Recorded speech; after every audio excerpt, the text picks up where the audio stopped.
Bem-vindos ao Tarsila Grita, que é um podcast ilustrado que se propõe em ser um lugar onde a gente possa falar e pensar sobre arte e moda e suas influências na sociedade. Eu sou Natália Tis, historiadora, design de moda e produtora do canal Tarsila Grita. Eu sou Isabel Carvalho, historiadora da arte, professora de História da Arte e mestre em Estudos Contemporâneos das Artes, também produtora do Tarsila Grita. Nós temos uma terceira componente, que é a Luciana Tis, formada em Marketing e restauradora, e nossa editora do Tarsila Grita. Estamos de volta com o terceiro podcast da série A Construção do Corpo Feminino pela Roupa. Hoje a gente vai falar sobre essa segunda fase da moda na Era Vitoriana, fazendo um contraponto com a arte impressionista ainda, como a gente fez no último podcast, e também vamos falar sobre a moda da Belle Époque, o momento em que a moda acaba com essa estrutura exagerada, né, que ressalta o traseiro, mas vai vir com essa silhueta em S, e a gente também vai fazer um paralelo com a arte do período.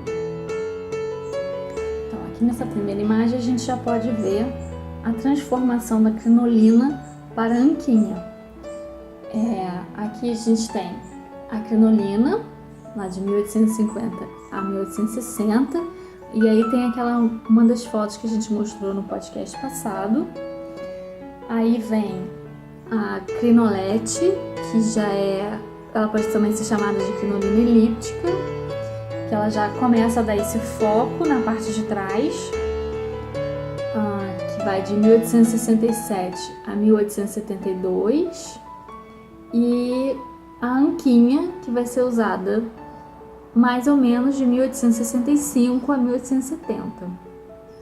Então, assim, aqui a gente pode ver essa diferenciação das anquinhas.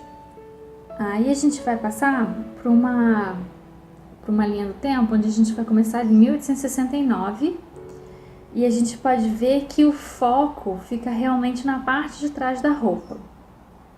Ressaltando aquela ideia até da Vênus mesmo, né? Sim, do traseiro, né? do quadril largo. Então, assim, nesse período as máquinas de costura já tinham se aperfeiçoado, possibilitando novos recursos para costura e uma produção maior. Então a roupa ela fica mais elaborada e a moda ela começa a ser mais diversa. Então a gente pode ver como os vestidos começam a ter muito mais babados, muito mais dobras, né, muito mais frufrus. E uma variação maior, né? Sim. Ela muda mais rápido, a moda. Sim, ela vai mudando, né, assim, mais rapidamente.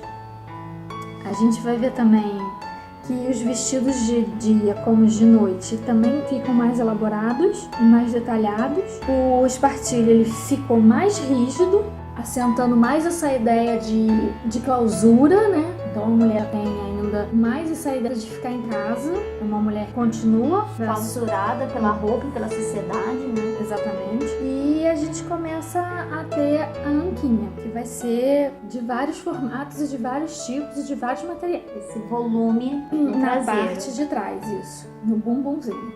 Aqui a gente vai ter essa parte da esquerda. É uma revista da época, e ali você vai ter, tá escrito, né, hoop skirts. Hoop skirts quer dizer saia de aço.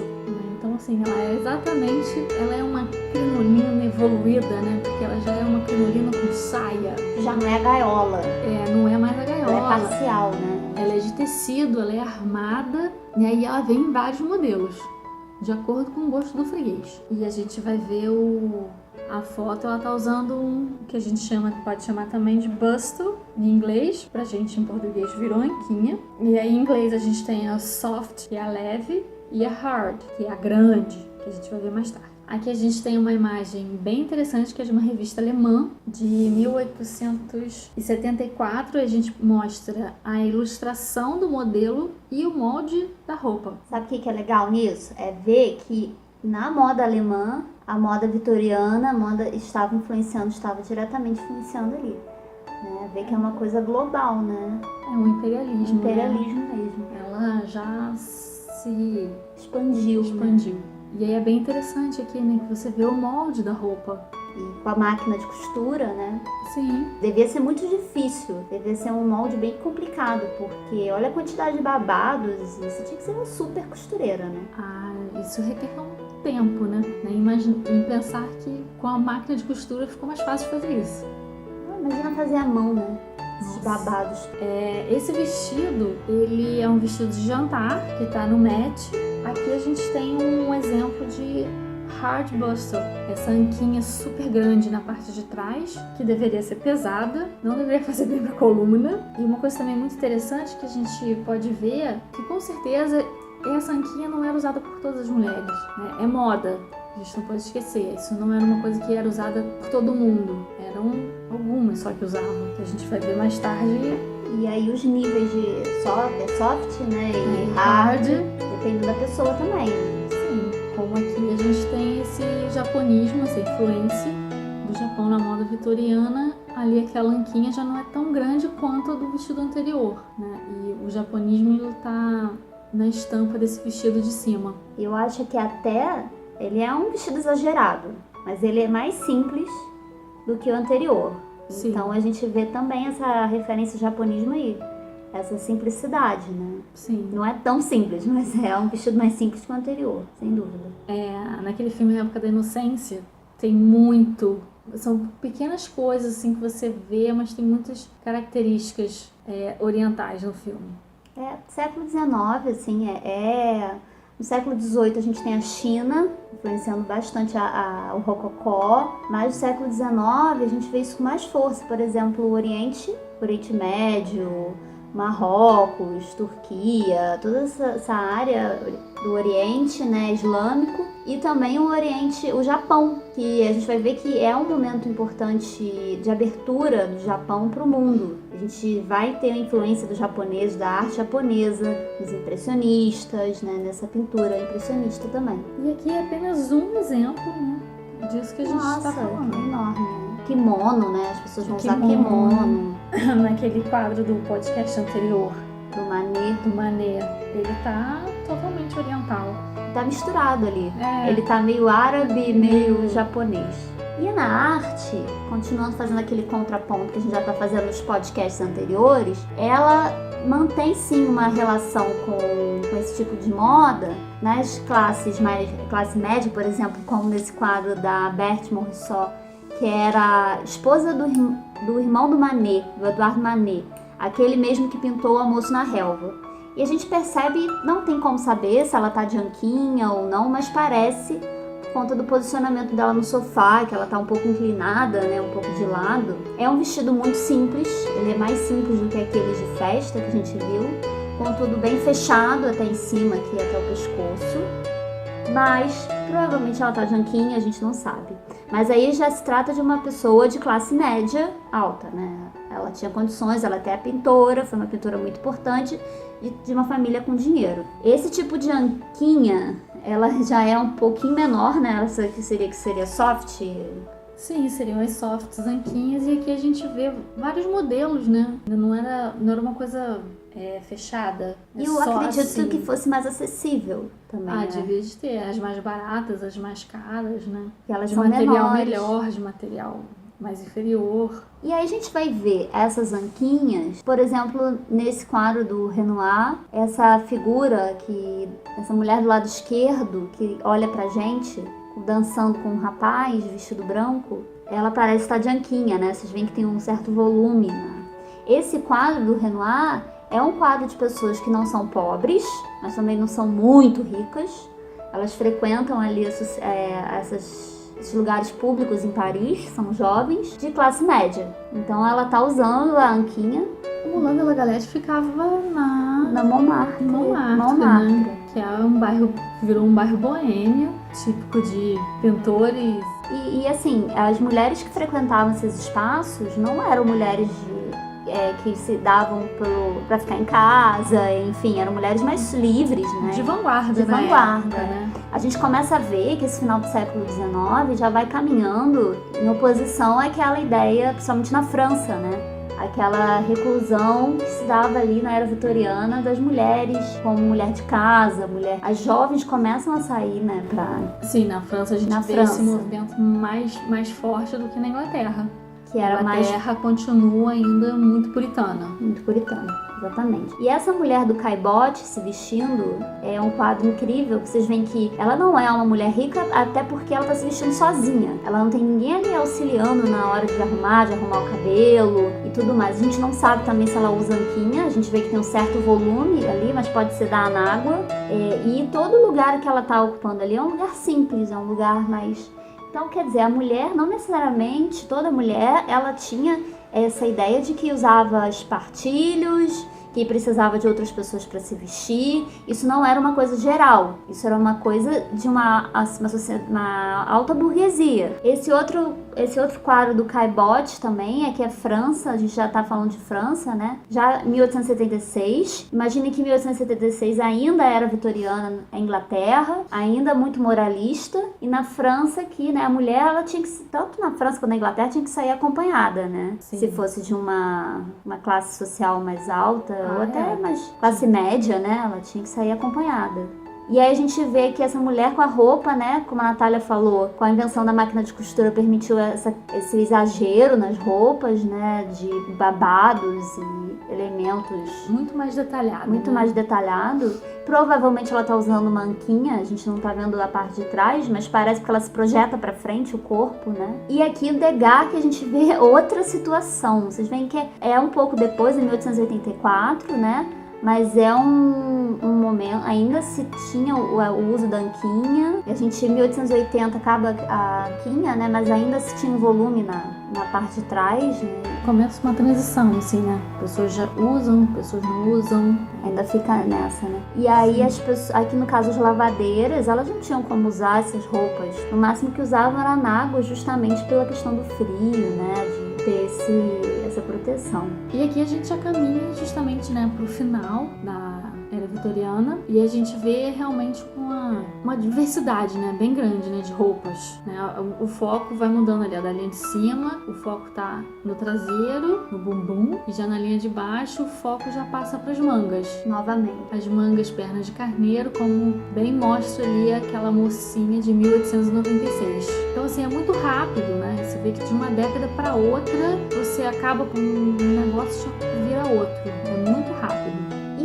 Em 1850, a gente não comentou que foi o ano da crinolina, a gente já começa a ver a primeira calça, na verdade, a gente chama de calça bloomer, que foi em homenagem a uma feminista, escritora, jornalista, Amélia Bloomer. Essa calça não foi ela que inventou, o nome foi dado em homenagem a ela. E não faz sucesso, é claro, né? Em 1850, era vitoriana ali na veia. E crinolina, ninguém quer saber de calça. Só que em 1880, a gente vê o retorno dessa calça. Se usava uma calça, né, estilo indiano, como vocês estão vendo na imagem, com esse volume, né, preso no tornozelo. E essa saia por cima. Não era só a calça, né? Tinha ainda a saia por cima. Parece que é um vestido curto com umas calças por baixo. E mesmo assim era mal visto, né? Porque essa ideia de você diferenciava homem de mulher de calça e saia. Mulheres não podiam usar calças. Aliás, em alguns países era até proibido usar calças. Terrível. E aí o que acontece, né? Esse movimento pelos direitos das mulheres, que incluiu o sufrágio, a proteção às mulheres trabalhadoras e a reforma do vestuário, ganhou ímpeto. Tanto a revelação do corpo da mulher quanto o protesto contra a restrição das roupas refletiam os tempos de mudança. Além do trabalho de fábrica, feito há muito tempo por mulheres pobres, a máquina de escrever e a máquina de costura agora criavam oportunidades de trabalho para mulheres de classe média, que precisavam de renda. Desde a mobilidade limitada dos trajes da moda, as mudanças do vestido foram exigidas para acomodar novas realidades. E aí essa calça aí começou a ser usada por atletas, mulheres atletas, que começaram a ocupar esses espaços dentro do atletismo, por exemplo, as ciclistas. E aí esse traje bloomer, que faz parte desse retorno, né, da calça, pela Sociedade do Traje Racional na Inglaterra, em 1881. E aí essa é uma espécie de uma charge, né, uma mulher, uma ciclista, com a sua calça bloomer, sendo mal vista, né, sendo vista de uma forma estranha, né? porque mais uma vez, são mulheres de vanguarda, mulheres que pensam à frente do seu tempo, né? Mulheres que questionam, né? Exatamente, que questionam. E tem um filme chamado Colette, onde ela aparece, né? A Colette, foi uma escritora e ela aparece usando esse traje e andando de bicicleta também no filme. Aqui a gente tem ainda uma imagem de 1878, do James Tissot, que se chama O Baile. Apesar de estar no auge, né, da Hard Bustle, aquela super anquinha, ela não tá usando. Dá pra ver que ela é da alta sociedade, mas ela não tá usando essa super anquinha. Então, assim, é moda, não é rígido, não é obrigatório. E aí a gente consegue ver a diferença, porque o James Tissot, né, e comparando ele ao impressionismo, por exemplo, o foco dele é o vestido ali, né, essa parte traseira do corpo ali, como no quadro da Sissi, né. Ele me parece ser um pintor, assim, meio que de classe média alta. Pra mim, ele pinta umas coisas lindas. Esse quadro eu acho maravilhoso, a roupa dela tá muito bem definida. Os babados, as rendas, né? Então você vê que ela tem poder aquisitivo, né? E ela não tá usando a super anquinha. Isso é legal, né? Ela tá lançando uma moda nova, que apesar de ter o volume, um será certo que ela volume... tá lançando moda? Ou será que ela ou será que as mulheres que usavam anquinhas, essas super anquinhas, eram mais de vanguarda? Ou eram as mais conservadoras, né? Na verdade a gente não sabe, né? Porque tem... É uma confusão, né? Porque é meio que simultâneo, né? Sim. E aqui a gente já vai começar a ver uma mudança, né, na silhueta. Pro final do século XIX, as anquinhas elas vão sumindo e as mangas, pernas de carneiro, né, vão voltando, como já disse, tanto para os vestidos de dia como para o de noite. Aqui ela vai falar, busca-se uma expressão do corpo feminino tal como na realidade. Nessa época é estruturada a silhueta S, que ganhou esse nome devido às curvas sinuosas geradas pelo espartilho, que projetavam os seios para o alto do decote devido ao corpinho mais comprido daquela peça, abaixo do quadril, forçando as mulheres a inclinarem o corpo para trás para não se comprimirem tanto. Isso acentuava a inclinação lombar, criando volume nas nádegas, que já não eram mais aumentadas pelas anquinhas. De novo o volume, né? Na parte traseira. E nos seios, né? Sim, aí ela projeta o peito pra cima e o bumbum pra trás. E a lombar já era. A lombar, né? Sim. Assim. É sempre uma coisa muito torturante, né, pra mulher, né? Com certeza. Mesmo que você não tenha anquinha, enfim, ainda é uma situação torturante, né? Com certeza. Não era uma coisa saudável. Não, o espartilho com certeza não era saudável. E aí se usava anágua, no caso, para dar volume nas saias. Sim, se usava na água. Mas aí o volume já também não é mais tão importante nesse momento. A gente vê ali na imagem, né, são uma das revistas, né, de moda da época, a gente vê que a manga tá grande, então a saia ela já começa a diminuir de volume. E dá pra ver direitinho a silhueta em essa ali, da mocinha que tá com um vestido com detalhe vermelho. Essas são as mangas, pernas de carneiro, grande exemplo, assim, não tem como negar. Que retoma a manga romântica. Sim, e assim, isso já é 1895, né? 5 anos antes ainda estava se usando anquinha e agora a gente já está usando mangas bufantes novamente. Muda assim, muito rápido. Muito rápido, de uma hora para outra. É engraçado que fica desproporcional, fica ali em cima muito grande e o foco não se perde, não se tem mais o foco tanto no traseiro, né? No quadril. E a roupa, né, ela começa, né, principalmente, né, os vestidos de dia, né, começam a ficar mais... Referências mais masculinas também, né? Essa gola, né, parece um blazer. E na arte desse final do século XIX, na França, a gente vê esse tipo de pintura pós-impressionista do Toulouse, que ainda segue muito aquela linha da pintura do Degas, do Manet, de uma sociedade que não é da alta burguesia. No caso aqui, o Moulin Rouge não era frequentado por pessoas ricas, ou se era, né? Era mais homens. Homens. E essa mulher que fica bem no primeiro plano, que é uma técnica essa técnica utilizada pelo Toulouse, que é empurrar para trás, né? Você coloca um personagem na frente para criar profundidade. Você coloca no primeiro plano. E ele colocou essa mulher, que ela parece estar usando um volume na parte traseira, e não sei se é uma manquinha ou de uma forma atrasada, né, ou realmente ela tem esse volume. Não dá pra saber, né, porque a gente não... É tão complicado você determinar, né, porque na pintura impressionista você pode ter uma pessoa que tá ali, que ela é rica e tá ali, no Moulin Rouge, ou ela pode ser pobre e tá usando uma manquinha de segunda mão, já super atrasada na moda. Então você faz várias suposições de, né, do que seria essa roupa. A gente pode especular. Com certeza. Nessa aqui a gente já vê um choque, né? Porque a pintura que se faz, né, impressionista, que é uma pintura contra uma pintura acadêmica, oficial, é uma pintura que questiona realmente os valores da sociedade, o foco deles é um outro.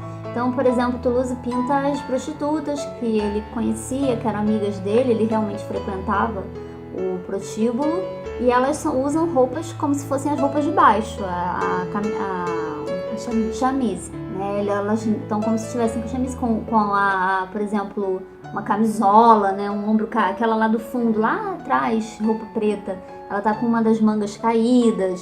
Então, o que se mostra aqui não é aquela roupa que está sendo utilizada, né, no dia a dia, no cotidiano, pelas classes altas. E aqui a Yvette Guilbert, que também era uma atriz que o Toulouse-Lautrec pintava, ela está de espartilho, aliás, bem apertado, e as luvas, né, que eram uma característica dela. Mas a roupa dela é bem simples, em comparação às outras, né, que a gente viu.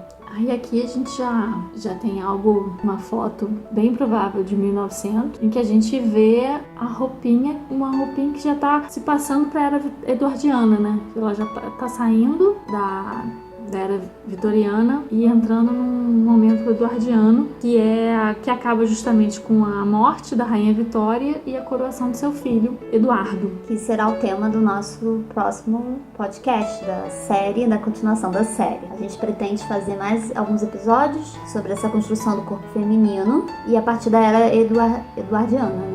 Sim, aí a gente pega bastante a época da Arte Nouveau. E depois a gente vai desdobrar, né, para esse período da Primeira Guerra Mundial, ou entre guerras, Segunda Guerra Mundial e pós-Segunda Guerra Mundial. Então, muito obrigada e até o próximo. E não esqueçam de se inscrever no nosso canal e nem seguir a gente no Tarsila Grita no Instagram. Muito obrigada. Até mais.